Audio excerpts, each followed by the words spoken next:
নমস্কাৰ সকলোকে স্বাগতম জনাইছোঁ আপোনালোক সকলোকে আমাৰ চেনেলৰ অন্য এটা নতুন ভিডিঅ'লৈ। আশা কৰিছোঁ সকলো ভালেই আছে।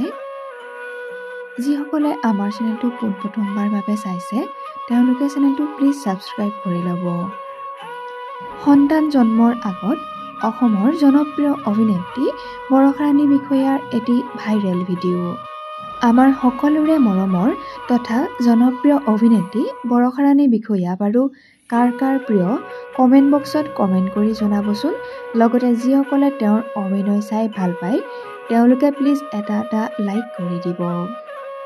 মাতৃ হোৱাৰ আগমুহূৰ্ততো কাম কৰি গৈছিল জনপ্ৰিয় অভিনেত্ৰী বৰষা ৰাণী বিষয়াই। মাতৃ হোৱাৰ আগমুহূৰ্তত ব্যস্ত হৈ আছিল জনপ্ৰিয় অভিনেত্ৰী বৰষা ৰাণী বিষয়া। তেওঁৰ নতুন আহিবলগীয়া চিনেমা যৌৱনে আমনি কৰে 2ৰ বাবে। গৰ্ভৱতী অৱস্থাতো এনেদৰেই শ্বুটিঙত ব্যস্ত হৈ থকা দেখিবলৈ পোৱা গৈছিল জনপ্ৰিয় অভিনেত্ৰী বৰষা ৰাণী বিষয়াক।